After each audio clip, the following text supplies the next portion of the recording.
Hello बच्चों, इस विद्या कार्यक्रम को स्वागत करता हूँ। आज हम एक कविता पढ़ेंगे जिसका नाम है सीखो। तो हम प्रकृति के तत्व में कोई ना कोई शिक्षा हमको ये मिलती है, तो प्रकृति से हमको शिक्षा प्राप्त करना चाहिए। तो इस सुंदर गाना को मैं पढ़ लेता हूँ, तुम ध्यान देकर किताब देखो और सुनो। फूलों से नीति हंसना सीखो, भंवर से नीति गाना। फूलों से नीति हंसना सीखो, भंवर से नीति गाना। तरु की झुकी डालियों से नीति सीखो, शीश झुकाना।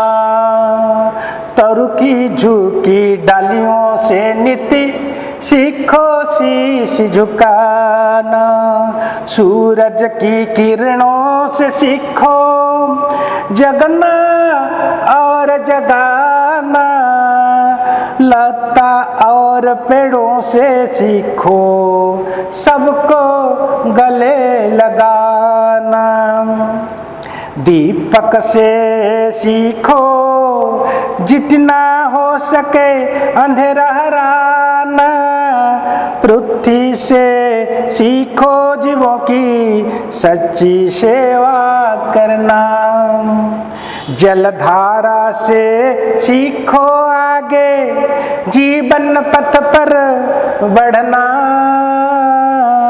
और धुएं से सीखो हरदम ऊंचे ही पर चढ़ना। सत्पुरुषों के जीवन से सीखो, चरित्र निज गढ़ना। अपने गुरु से सीखो बच्चों, उत्तम विद्या पढ़ना। ये गाना को तुम सब घर पर और स्कूल में भी बार बार अभ्यास करो। तो प्रकृति के अनेक तत्व हमको शिक्षा देती है। प्रकृति से हम रोज कुछ ना कुछ सीखते हैं। तो फूलों से नीति हंसना सीखो, भंवर से नीति गाना। फूल तुम देखते हो, फूल सौंदर्य की वस्तु है। फूल तुमको बहुत अच्छा लगता है। फूल को हम बहुत प्यार करते हैं, हमारे घर में भी फूल को लगाते हैं। उसका सौंदर्य हमको आनंद प्रदान करता है। तो फूल देखने से हमारा मन में जितने सारे दुख है, दर्द है, कष्ट है, ये सब मिट जाता है, मतलब ये दूरीभूत हो जाता है। तो फूलों से नीति हंसना सीखो। फूल जैसे सबको आनंद प्रदान करता है, खुशी बांटता है, वैसे हम सबको आनंद प्रदान करेंगे। किसी का मन में दुख नहीं देंगे, किसको कष्ट नहीं पहुंचाएंगे। तो इसलिए हमको फूल से क्या शिक्षा मिलती है? हंसना। फूलों हम किसी से हंसना सीखेंगे, हम किसी से हंसना सीखेंगे, फूल से हंसना सीखेंगे। और भंवर से नीति गाना, भंवर से नीति गाना। भंवर क्या जानते हो? भंवर देखो, भंवर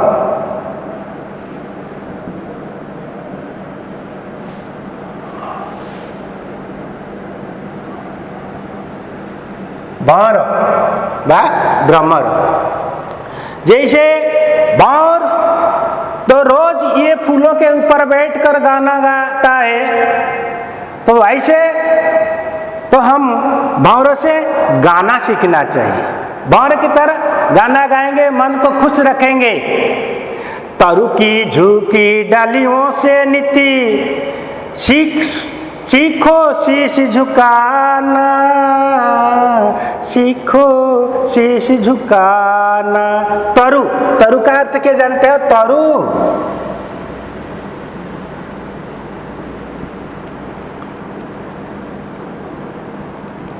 वृक्ष वा गच्छ। तरु झुकी डालियों से लीची।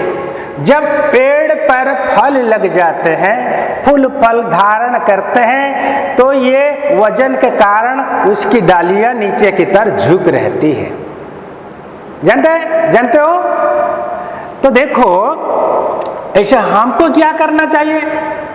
हम बहुत सारे ज्ञान अर्जन करेंगे, ज्ञान आहरण करेंगे, और ज्ञान धारण करने से क्या होगा? हम नम्र हो जाएंगे, धीर हो जाएंगे।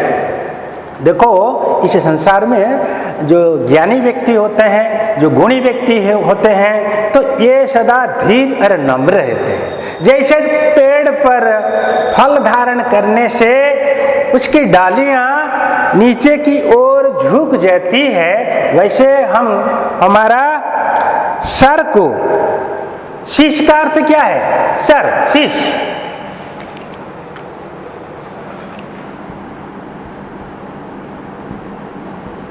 शीश का है सर व मस्तक।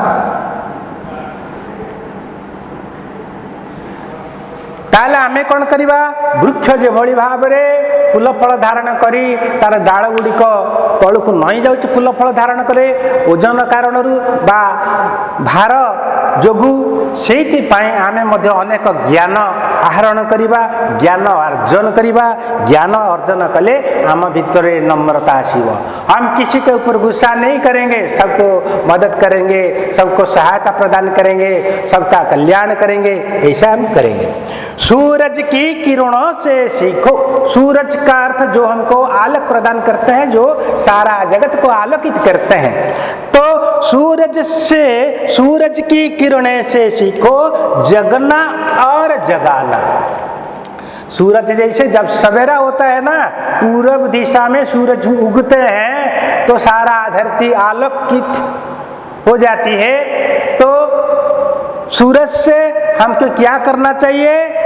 ना सबको जगाना, हम आलोकित होंगे और दूसरों को आलोक प्रदान करेंगे। आमे आलोकित हवा, अन्य मानव को आलोक प्रदान करिबा, अन्य मानव को जागृत करेबा।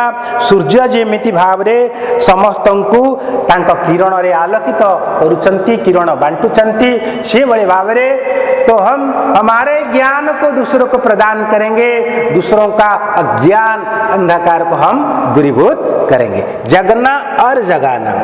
लता और पेड़ों से सीखो सबको गले लगाना। देखो तुम्हारे किताब में ये जो चित्र है, एक तरु के ऊपर लता लपट गया है।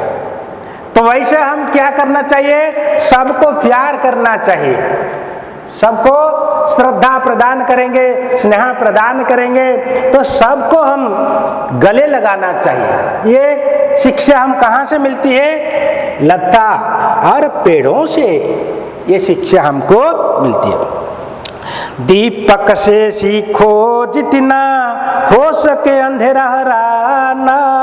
दीपक, दीपक इसके बारे में तुमको मालूम होगा निश्चित रूप से, क्योंकि हमारे घर में अभी तो दीपक जलता है। रात को जो लाइट है ये तो जलता है, हमारे घर को उजाला भी करता है। जब मंदिर जाते हैं, हमारे माँ भी जाती है, तो ये दीपक लेकर तो भगवान के पास दीपक जला देती है माँ। हमारा कल्याण, हमारा शुभ कामना भी माँ करती है। तो दीपक जलने से क्या होता है? अंधेरा दूरीभूत हो जाता है और आलोकित हो जाता है। तो इसीलिए हमको क्या करना चाहिए? दीपक बनकर हम अंधेरा को दूरीभूत करेंगे। तो हमें आलोकित होगा, हमें आलोकित हेले अन्य मानक भीतर जो अज्ञान अंधकार अच्छी से गुड़ को हमें कौन करिबा? दूर करीबा। पृथ्वी से सीखो जीवों की सच्ची सेवा करना। पृथ्वी जो धरती माता, तो उनसे भी हमको शिक्षा मिलती है, तो सच्ची सेवा करना। माँ धरती हमको धारण करती है और धरती के ऊपर हम वास करते हैं, उसका फूल फल खाकर हम इतना बड़ा बड़ा आज हो गए हैं। तो जैसे माँ धरती सबकी सेवा प्रदान करती है, किसी के ऊपर गुस्सा भी नहीं करती है माँ धरती। पृथ्वी कहा ऊपर केवल क्रोध करू नहीं से हमको धारण कर रखी एवं तार फूल फल शस्य सब खाई आम परिपृष्ट होचे एवं पृथ्वी माता जमी समस्त सेवा कर सच्ची सेवा करना है। तो कैसी सेवा करना है? हमको सच्ची सेवा करना, हर प्राणी का सेवा करना चाहिए। सेवा एक महत् काम है बच्चों, सेवा महत् काम है। जलधारा से सीखो आगे जीवन पथ पर बढ़ना। देखो ये जो जलधारा है ये आगे की ओर बढ़ता चलता जा रहा है। जलधारा ये कभी ये रुकता नहीं है कि जलधारा से सीखो आगे जीवन पथ पर बढ़ना। तो जलधारा जैसे आगे की ओर चलती रहती है, जमी जलधारा आग को आग चलुची चलुची चलुची से भली भाव आमे आमर जीवन पथरे आग को बढ़िबा, केबे हेले पछकू फेरिबा नहीं। हमको विकास करना चाहिए, हमको उन्नति करना चाहिए, हमको हमारा रास्ता को तैयार करना चाहिए, सुमार्ग तैयार करना चाहिए, कुमार्ग नहीं तैयार करना चाहिए। और धुआं से सीखो हरदम। धुआं, तो धुआं से भी हम शिक्षा मिलता है। और धुएं से सीखो हरदम ऊंचे ही पर चढ़ना। जब धुआं होता है ना, घर में जो माँ लकड़ी जलती है ना, काठ जिते माँ जालुचंती हमारे चूल्हा में, तो धुआं भी उठता है। ये धुआं कहाँ जाता है? ऊपर की ओर जाता है। तो वैसे धुआं जिमिति ऊपर को जाऊची, हमको क्या करना चाहिए? हमको ऊपर की ओर चलना चाहिए। ऊपर का मतलब हमको विकास करना चाहिए, उन्नति करना चाहिए, तभी जाकर हमारा जीवन सफल बनेगा। सत्पुरुषों के जीवन से सीखो चरित्र निज गढ़ना। तो सत्पुरुष, ये संसार में बहुत सारे सत्पुरुष है, जैसे महात्मा गांधी है और स्वामी विवेकानंद है, ये सब सत्पुरुष है। तो उनसे हमको क्या सीखना चाहिए? सत्पुरुष समाज का कल्याण करते हैं, जगत का कल्याण करते हैं, तो ये अच्छा चरित्र सबको सिखाते हैं। तो सत्पुरुषों से हम ये सीखना चाहिए, हमारा चरित्र को हम निर्माण करना चाहिए। जो अच्छा चरित्र उसको अपनाए और जो बुरा है उसको हम दूरीभूत करेंगे, परित्याग कर देंगे। चरित्र को कैसे गठन करना, हमको ये बात सत्पुरुषों से सीखना चाहिए। अपने गुरु से सीखो बच्चों उत्तम विद्या पढ़ना। तो गुरु जैसे हमको उत्तम विद्या प्रदान करते हैं, गुरु छात्र का कल्याण करते हैं, छात्र कैसे अच्छा इंसान बनेगा, तो गुरु कोशिश करते हैं मेरा छात्र कैसे अच्छा इंसान बनेगा और मेरा टेक भी रखेगा। तो अपने गुरु से सीखो बच्चों उत्तम विद्या पढ़ना। तो देखो ये सुंदर गीत है। हम किसी से हंसना सीखेंगे, किसी से? फूल से, फूलों से नीति हंसना सीखो, फूलों से। हम भंवरों से क्या सीखेंगे? भंवरों से क्या सीखेंगे रे? गाना सीखेंगे। सूरज की किरण से हम क्या सीखेंगे? जगना और जगाना। हम किसी से अपना चरित्र गढ़ना सीखेंगे, किसी से? सत्पुरुषों से, सत्पुरुषों के जो जीवन से तो हम चरित्र गढ़ना सीखेंगे। तो लता और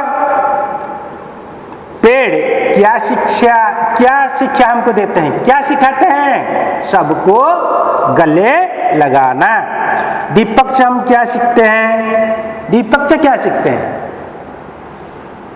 अंधेरा हराना। तो देखो सर्वनाम भाषा ज्ञान, भाषा कार्य के बारे में चर्चा करेंगे। भाषा कार्य,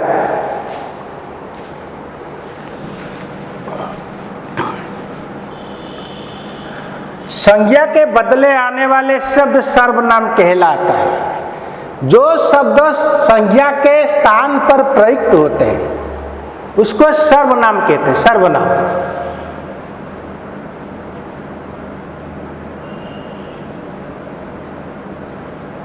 संज्ञा, सर्वनाम, विशेषण, क्रिया, तो ये सब व्याकरण में चर्चा होगा।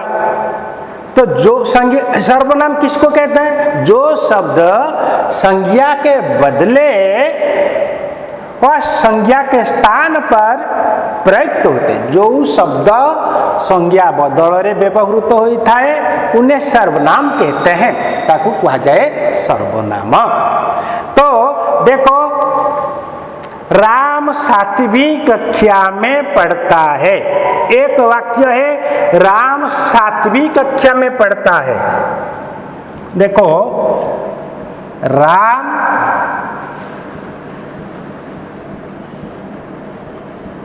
सातवीं कक्षा में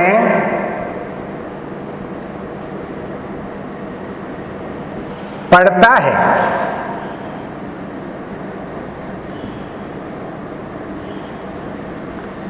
राम 7वीं कक्षा में पढ़ता है। राम 7वीं कक्षा में पढ़ता है। हो गया। फिर लिखा गया वह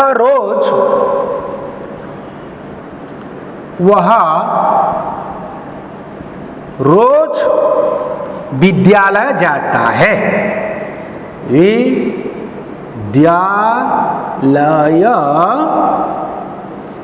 जाता है, जाता है। ये दो वाक्य है। पहले वाक्य में राम 7वीं कक्षा में पढ़ता है, वह रोज विद्यालय जाता है।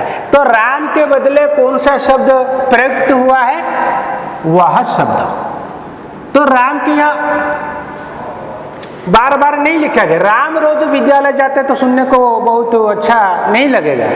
तो राम के बदले वह आया है, तो वह होगा सर्वनाम। तो संज्ञा के बदले ये प्रयुक्त हुआ है। राम के बदले वह आया है। राम 7वीं कक्षा में पढ़ता है। राम 7ମ श्रेणी रे पढ़े बा पढ़ू अच्छी बा पढ़ुची। वह रोज विद्यालय जाता है। रोज कहले प्रतिदिन स्कूल को जाए। तो संज्ञा के बदले प्रयुक्त होने वाले शब्द को हम सर्वनाम कहते हैं। सर्वनाम 6 प्रकार के होते हैं। कितने प्रकार के होते हैं? 6 प्रकार के होते हैं। तो पहला है पुरुषवाचक सर्वनाम। पुरुषवाचक सर्वनाम क्या क्या है? पुरुषवाचक सर्वनाम क्या क्या है? देखो, उत्तम पुरुष, उत्तम, मध्यम और अन्य पुरुष। ये पुरुषवाचक सर्वनाम को 3 भाग में बांटा गया है। 3 भाग में बांटा गया है। क्या क्या जानते हैं? उत्तम पुरुष, मैं, हम। ये उत्तम पुरुष हो गया, मैं और हम। और मध्यम पुरुष तू, तुम और आप। ये हो गया मध्यम पुरुष। और अन्य पुरुष वह, अन्य पुरुष वह,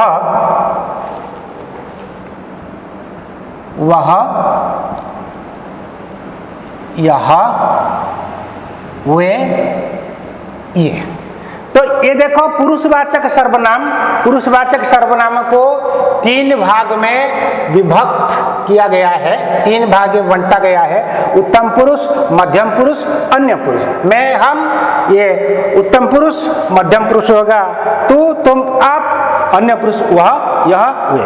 और अगले अध्याय में हम उसके बारे में पूरे चर्चा करेंगे। आज इतना ही है। सबको मेरी तरफ से धन्यवाद।